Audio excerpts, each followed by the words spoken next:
Morning everyone, this is Don here. For today's live stream, I really want to talk about what are the top 5, or maybe we can even do more than 5 common mistakes that anglers make, that the beginner anglers make, including myself when I was starting out fishing last time. So before we begin, it's early in the morning, the voice is a bit hoarse. Gotta have some water on it.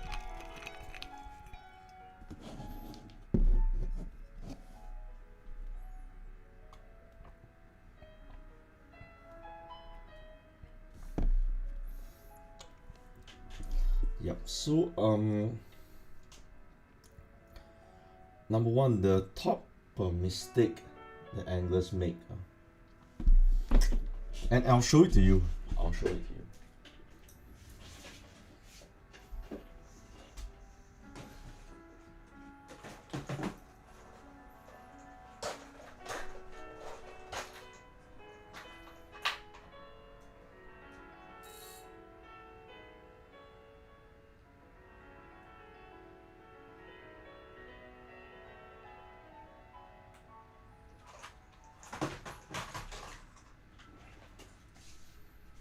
So over here I have a spinning setup. Accidentally moved the mic. So you can see that the hook is here, right? The hook is here. So if your rod doesn't have a hook keeper is something like a hole here where you can hook the hook, right? Many people like to do this, and I'll show it to you right now. Not even the beginners, even sometimes the pro people tend to do this as well. Look at this. They just hook the guide directly. So what's the problem with this? The guide is the most important part of the fishing rod. One of the most important parts, I must say, because if the guide is scratched, there's a nick or there's a hole inside the guide, right? When the line rubs against the guide, right, it will tend to break. And then you know that the hook has a barb, right? Or even without the barb, it is sharp. So every time you put it on this guide, right, it will tend to scratch against it, and it will weaken the guide overall. So instead of hooking the guide, hook behind the guide. Can you see what I'm doing? I hooked behind the guide. Let me show it to you. See, I'm hooking this metal part that is behind the guide.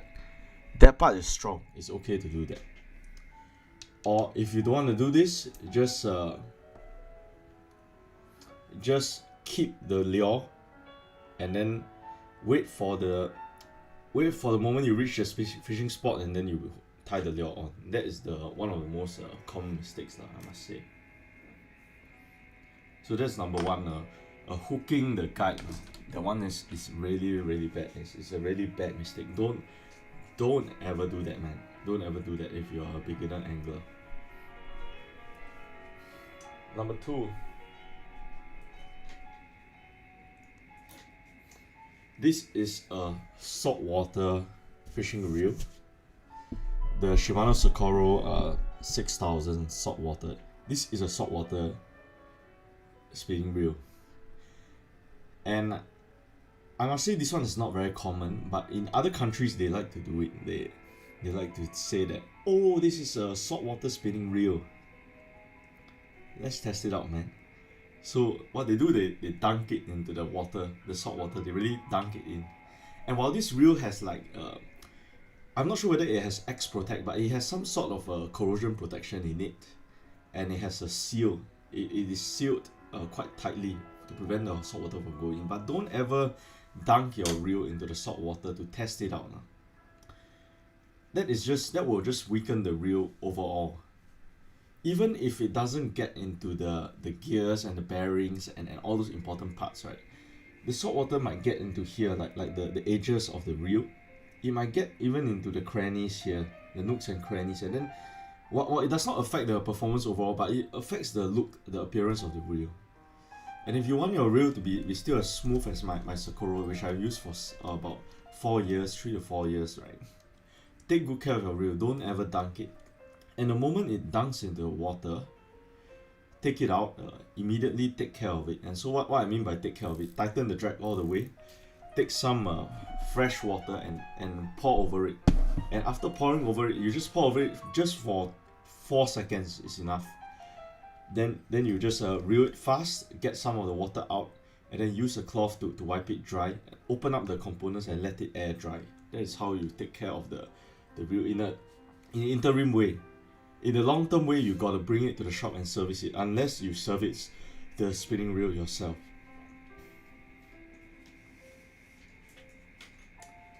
Number 3 is quite common. Especially when you're using light setups. And not even light setups, even the heavy setups, you think you might be able to do this. So when you're places like Farmway 3, places like Auto, you fight the big fish, right? And then you tend to, when you bring it near the shore, right, you do this, like you try to, it's called high sticking. You try to bring the fish up, but that should not be the way. When you fight the fish, right, the rod is always horizontal. Yeah, keep it as horizontal as possible. So the bend, you can utilize the backbone of the rod.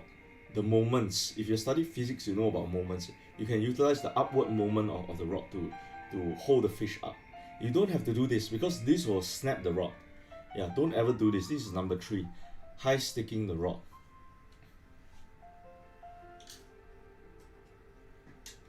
And number 4 is related to number 3.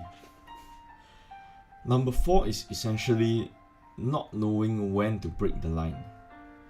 So when you get stuck in a snag, right, there are many ways to get rid of it. I'll make another video. There are a couple of ways and techniques that I get my lures out of my snags about 70 to 80% of the time. I must say that I have the ability to do that. It is not easy, but over time you develop the technique to do it. If you're unable to do it, don't yank it out of the let's say it's stuck in a tree. Don't try to yank it out or whatever, use force. Just cut the line. You rather lose a $15 lure than lose a $200 rod, man. Let's just think of it that way. And it's also dangerous if you try to pull with force, right, the lure might fly back at you. So don't ever do that. Yeah. So that's number 4. And before we go to number 5, I need a sip of water.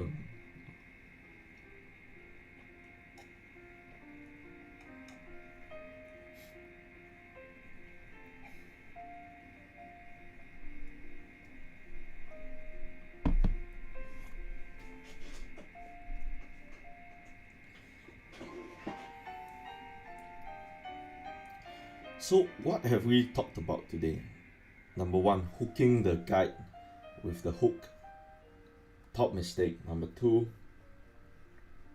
dunking the reel in the water. Number 3, high sticking. Number 4, not knowing when to cut the line.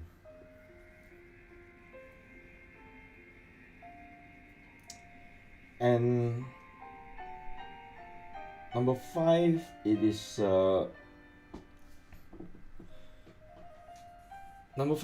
it is a bit of a controversial one, but I believe that if you want to learn a bait casting, you want to be good and you want to learn bait casting right from the get-go, right?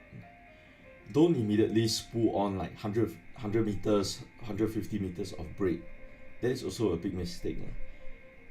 When you start off learning from braid, right, braid is very easy to get locked up together. Because braid has no stretch, it's not like monofilament. Monofilament, it's easy for you to untangle the line. Although the line has some memory, but it's easy for you to untangle. But when the braid overruns, you can see that it is like a wind knot like that. It's very hard and sometimes you have to cut the line.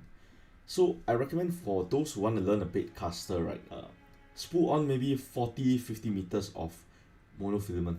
Just that is enough.